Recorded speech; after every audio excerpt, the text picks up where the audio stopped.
Welcome all for the today's session. We begin with our next topic and continue with the pathology module. So today's topic for discussion is inflammation. Okay, so what is the definition of inflammation? Inflammation is a protective host response for infection, tissue injury, necrosis, etc.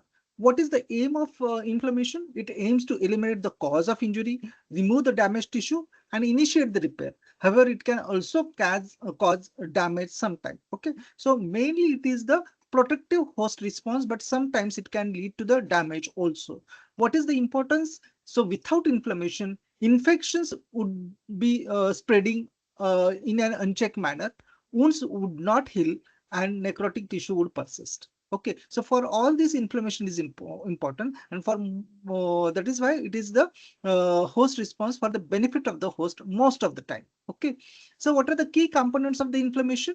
The vascular component is there, then there is a cellular component, then the cells are from the circulating leukocytes, and sometimes they are from the connective tissue cells. Next is the extracellular matrix. So these are the four components of the inflammation. So first is a vascular component, second is a cellular component, then connective tissue cells and extracellular matrix. So these are the four components. So vascular component, that is the blood vessels and the plasma proteins. Then in cellular components, you have circulating leukocytes, that is neutrophils, monocytes and macrophages, lymphocytes, eosinophils, basophils, platelets, they play a role in the inflammation. Then you have connective tissue cells such as mast cells, fibroblast, macrophages. Then you have extracellular matrix, okay, in which you have collagen, elastin, fibronectin, laminin, and proteoglycans. Okay, so these are the components of the inflammation. Now let's talk about the causes of inflammation. Okay, so it may be infection, which may be by bacteria, viruses, fungi, parasites. Okay, so infection is one of the most common cause for the inflammation. Then a second cause is a tissue necrosis. It may be because of ischemia, such as myocardial infarction, trauma, burns, radiation, etc. Then it may be because of foreign bodies, such as splinters or sutures. Then crystals, such as uric acid, leading to the gout, cholesterol, such as leading to atherosclerosis. Then there can be immune reactions. Sometimes immune reactions itself will produce inflammation, like autoimmune diseases, allergies, immune response to microbes, etc. Then what are the types of inflammation? It may be local or it may be systemic. Local, which is confined to the site, while systemic, which is widespread, like a sepsis. Okay, widespread sepsis. So these are the types of inflammation. It is local, it may be systemic also. Second, because from the nature of the inflammation, it may be acute inflammation or it may be chronic inflammation. So in the acute inflammation, you have rapid onset, short duration, and neutrophils are predominant. So these things you should remember. There is a rapid onset, short duration, and the cells are the neutrophils. While in chronic inflammation, it is a prolonged. The cellular predominance is the lymphocytes and the macrophages, and it is associated with the autoimmune disease, chronic infections, etc. Okay. So the principal mediators of inflammation. This also you should remember, because they ask you the inflammatory mediator responsible for this particular function. Okay. So histamine, the source is mast cells, basophils, and the platelets. They cause vasodilatation, increase vascular permeability, and the endothelial activation. Second mediator is a prostaglandins. Again, the source is mast cells and the leukocytes. They will cause vasodilatation, pain, and fever. Then you have leukotrienes. Source is mast cells and the leukocytes. They will cause increased vascular permeability, chemotaxis, leukocyte adhesion, and activation. Then there are certain cytokines like TNF, tumor necrosis factor, then interleukin 1 and interleukin 6. The source is macrophages, endothelial cells, and the mast cells. They will have the local action such as endothelial activation, increase adhesion molecules. Systemic effect will be fever, metabolic abnormalities, hypotension, shock, etc. Then chemokines. The source is the leukocytes and the activated macrophages. They will cause chemotaxis, leukocyte activation, etc. The next is a platelet activating factor, that is PAF. The source is the leukocytes as well as mast cells.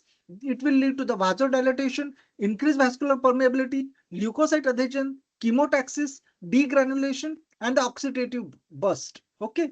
Then you have complements. The source for the complement is the plasma cells. It is produced in the liver, and actions are the leukocyte chemotaxis and activation. direct target killing. So membrane attack complex is there, then vasodilatation, mast cell stimulation, etc.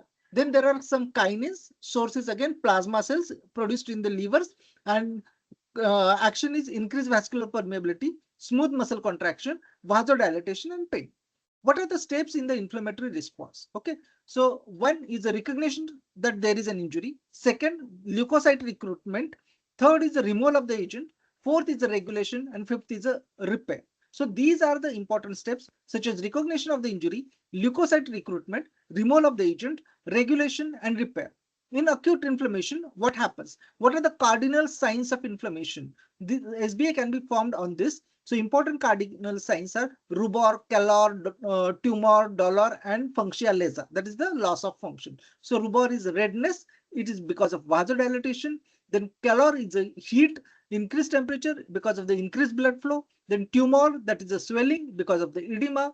Dolor, which is the pain, and cause is the bradykinin and prostaglandin E2. Then functional laser, that is the loss of function. It may be because of the combined effects of all. Okay, so the main component is a vasodilatation. It leads to the increased blood flow. Then there is increased vascular permeability, and there is a leukocyte migration. So these are the important events which are happening in the inflammation. There is a vasodilatation, increased vascular permeability, and leukocyte migration. So what are the vascular changes which are happening? First is a vasodilatation. Okay, so what is the mediator here? Histamine. Okay, it causes erythema and heat.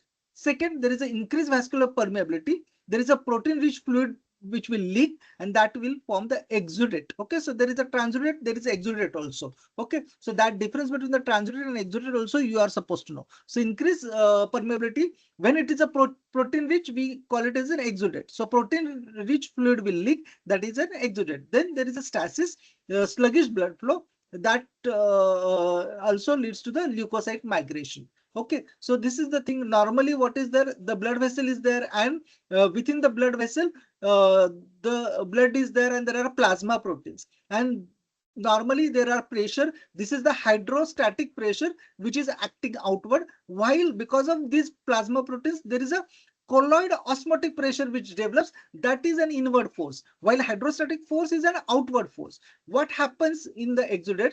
There is a high protein content. There is a difference between the exudate and transudate.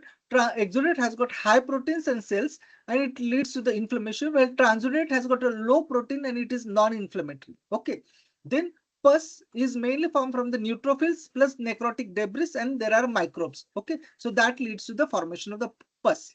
Then another important event is a leukocyte recruitment.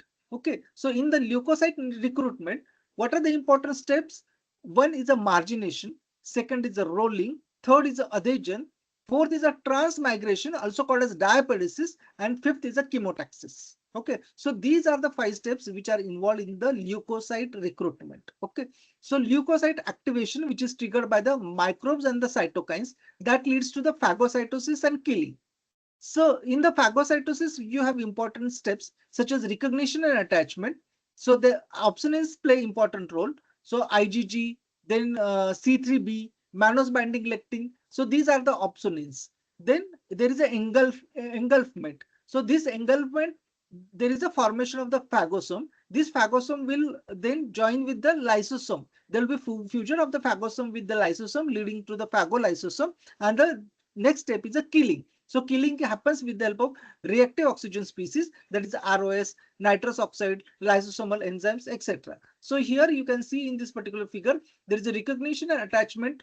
Microbes bind to the phagocyte receptors. So here is a receptor, phagocyte receptor, and this is the microbes which is getting attached. And then there is a vesicle formation. So this is an engulfment. So phagocyte membrane zips up around the microbe, and you get a phagosome. Now here is a lysosome. So this phagosome will combine with the lysosome, and phagolysosome will be formed, and there is a degradation of the microbes by lysosomal enzymes in the phagolysosome. Okay, so this is the killing and degradation steps. Okay, so this is how it happens. Then morphological types of acute inflammation. It may be serous, which is fluid with low cells. Example is a blister. Okay, so morphologically you get a serous in nature. It is serous in nature, which is more fluid, but it has got less cells.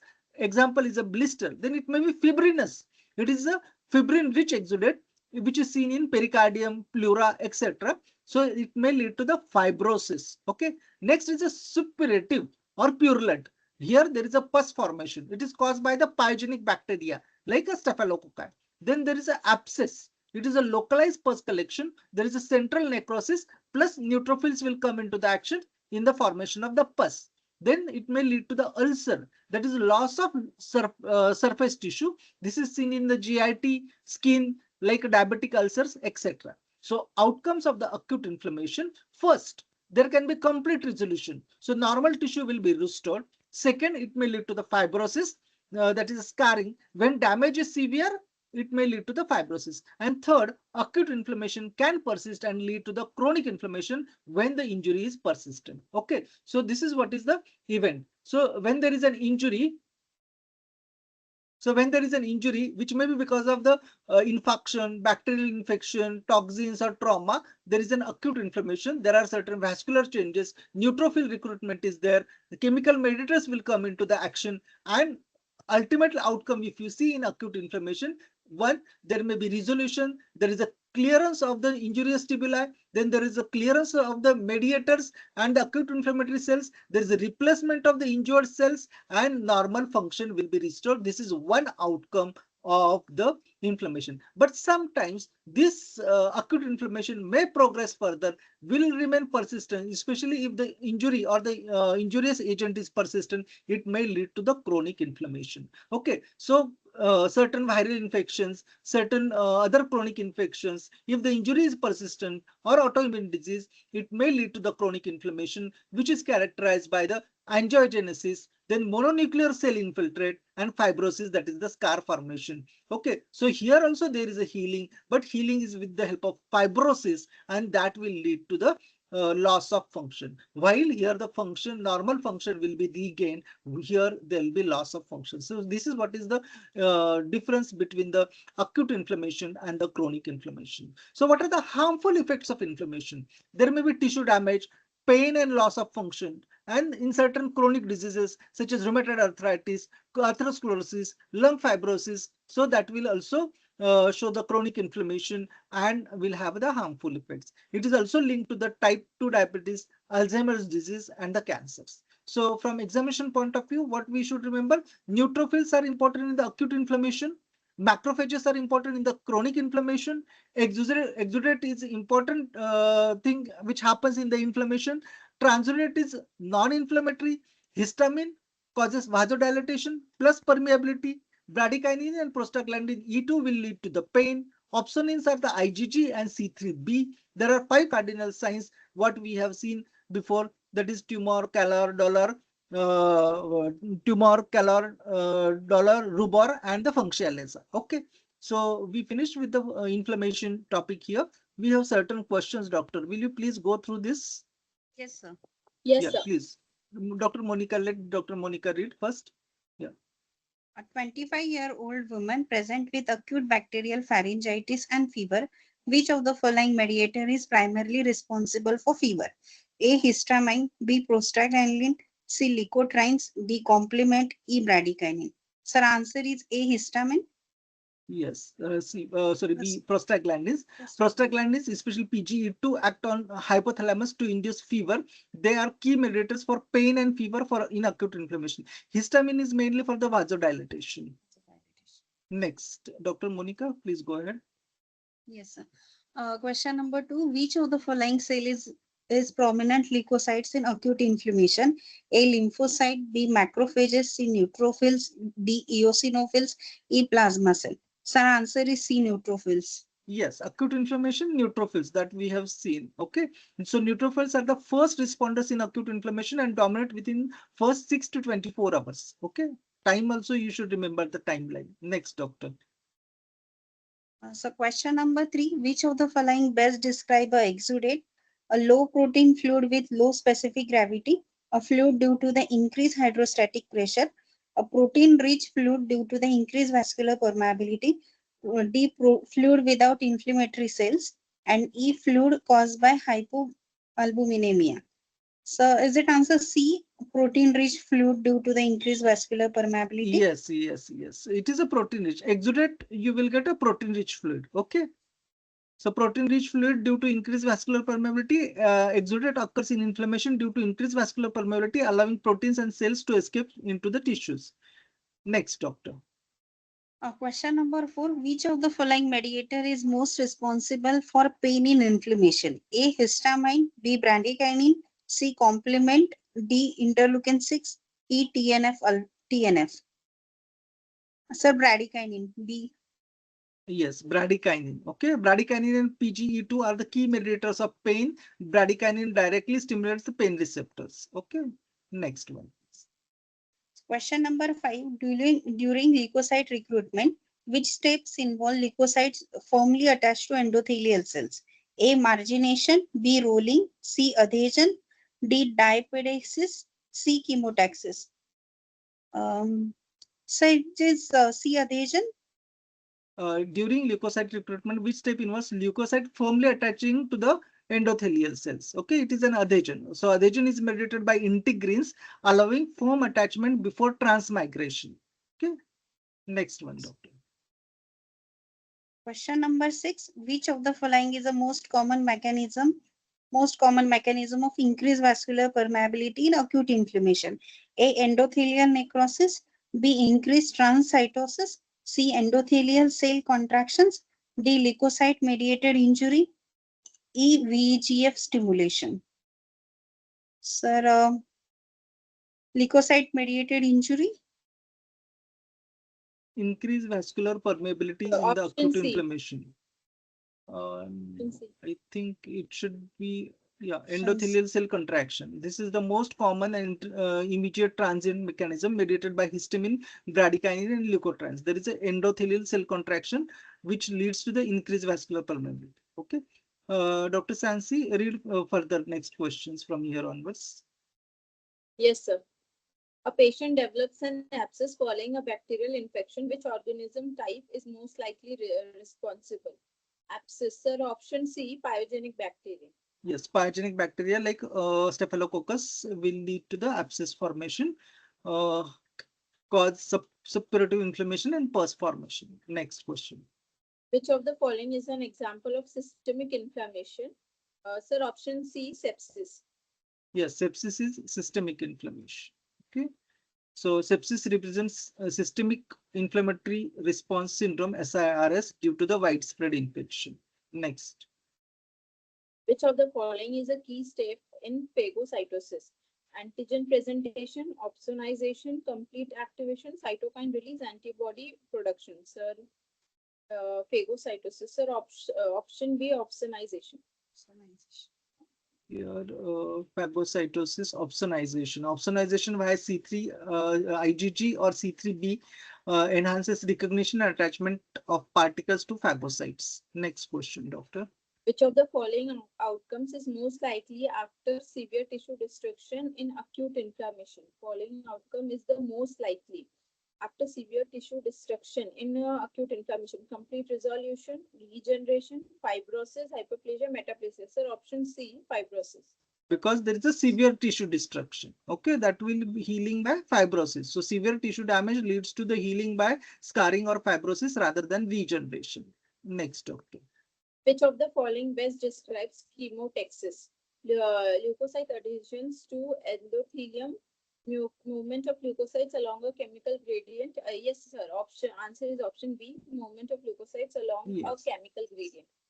Movement of leukocytes along a chemical gradient, that is the chemotaxis. Okay, so whenever you know the answer, but in MRCOG always go through all options. In the examination Yes, you sir, will yes. go all the, because it is a single based answer. They want the more than one answer can be correct, so you have to read all options. Okay, so movement of Yes. leukocytes along a chemical gradient, chemotaxis guides leukocytes to the site of injury via chemical signals, chemokines, C5a, etc. Doctor, next question. Which of the following is characteristics of fibrinous inflammation? Pus formation, fluid with low protein, fibrin deposition in serosal areas, granuloma formation, caseation, necrosis. Or option C, fibrin deposition in serosal surfaces. Yes, it is a fibrin deposition in serosal surface like pericardium, etc., etc.